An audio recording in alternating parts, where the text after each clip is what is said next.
আমাদের বাসায় কোথাও ঘুরতে যাওয়া বলেন বা রান্না খাওয়া বলেন সবকিছুই কিন্তু হুটহাট।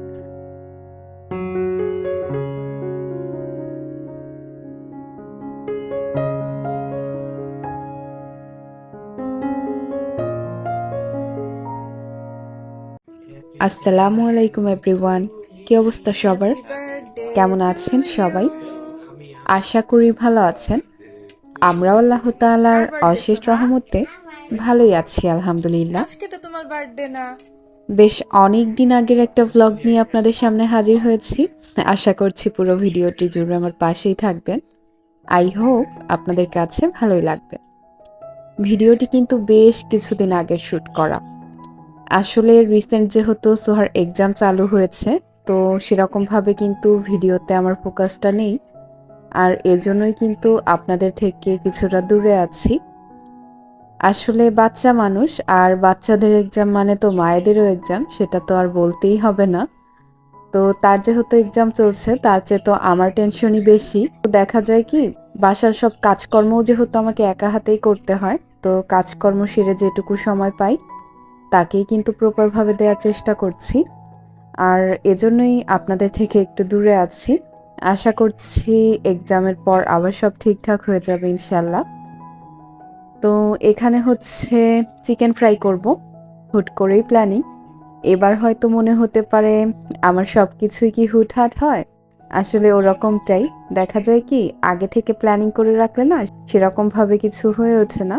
তো আমাদের বাসায় কোথাও ঘুরতে যাওয়া বলেন বা রান্না খাওয়া বলেন সবকিছুই কিন্তু হুটহাট।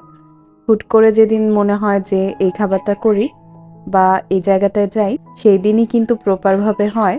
অন্যথায় দেখা যায় আগে থেকে প্ল্যানিং করে রাখলে সেই দিন আর হয়ে ওঠে না। তো যাই হোক, এখানে হচ্ছে নরের যে চিকেন ফ্রাইয়ের মিক্সটা আছে সেটা দিয়ে চিকেন ফ্রাই করব। সন্ধ্যার পর সোহার মামা মানে আমার একমাত্র ভাই এসেছে, তো তার জন্যই একটু ছোটখাটো আয়োজন। চিকেন ফ্রাইয়ের মশলার যে প্যাকেটটা সেটা কিন্তু সেই নিয়ে এসেছে। সে যেহেতু আমাদের থেকে এখন কিছুটা দূরে থাকে পড়াশোনার উদ্দেশ্যে, তো এটা সেটা খেতে ইচ্ছা করে। ছোট মানুষ, বানিয়ে তো আর খাওয়া পসিবল হয়ে ওঠে না। তো যেহেতু নিয়ে এসেছে ভাবলাম আজই করে দিই। তো আমিও কিন্তু এই মশলাটা দিয়ে আজই ফার্স্ট ট্রাই করেছি। তো এই তো এখানে হচ্ছে চিকেন ফ্রাইয়ের যে মশলাটা আছে ওটাকে আমি দুই ভাগে ভাগ করে এক ভাগ দিয়ে চিকেনটাকে ম্যারিনেট করেছি, অন্য ভাগটা আটার যে মিশ্রণটা আছে সেটার মাঝে মিক্স করে নিয়েছি। আর দেন হচ্ছে চিকেন ফ্রাই তৈরির প্রসেসটা তো আমরা সবাই কম বেশি জানি। পানির মাঝে একটু ডুবিয়ে নিয়ে দেন আটার মাঝে কোট করে নেয়া।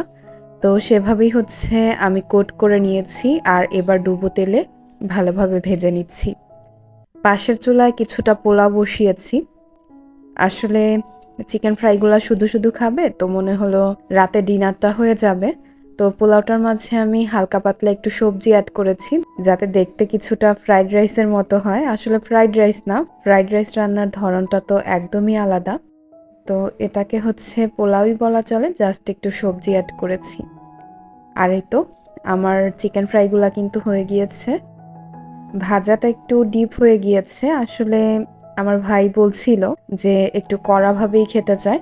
আর আজ যেহেতু ফার্স্ট মশলাটা দিয়ে ট্রাই করেছি, তো মন্দ হয়নি, ভালোই হয়েছে। বাট আমার কাছে মনে হয়েছে কোনো মশলা ছাড়া নিজস্ব মশলায় যে বাসায় তৈরি করি চিকেন ফ্রাইটা, ওটাই কিন্তু খেতে বেশি মজা হয়। তো যাই হোক, যেমনই হয়েছে চেষ্টা করেছি সবার সামনে একটু সাজিয়ে গুছিয়ে সার্ভ করার। সাথে তেমন কিছু করা পসিবল হয়ে ওঠেনি। সালাদটাও আমি প্রপারভাবে তৈরি করতে পারিনি, জাস্ট একটু কেটে তারপর দিয়ে দিয়েছি।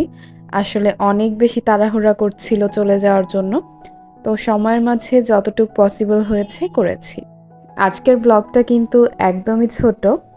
আসলে ওই যে কোনো ভিডিও যেহেতু শেয়ার করতে পারছি না, তো ভাবলাম আপুদের একটু জানিয়ে দেই, না হলে কিন্তু অনেক আপুরাই আবার টেনশন করতে থাকে। তো যাই হোক, আপনাদের কাছে ভিডিওটা কেমন লাগলো আশা করি জানাতে ভুলবেন না। আর ভিডিওটির কোন অংশ ভালো লেগে গেলে প্লিজ লাইকটা দিয়ে দিবেন। আজকের মতো এখানেই বিদায় নিয়ে নিচ্ছি। সবাই ভালো থাকবেন, সুস্থ থাকবেন। আল্লাহ হাফেজ। আসসালামু আলাইকুম।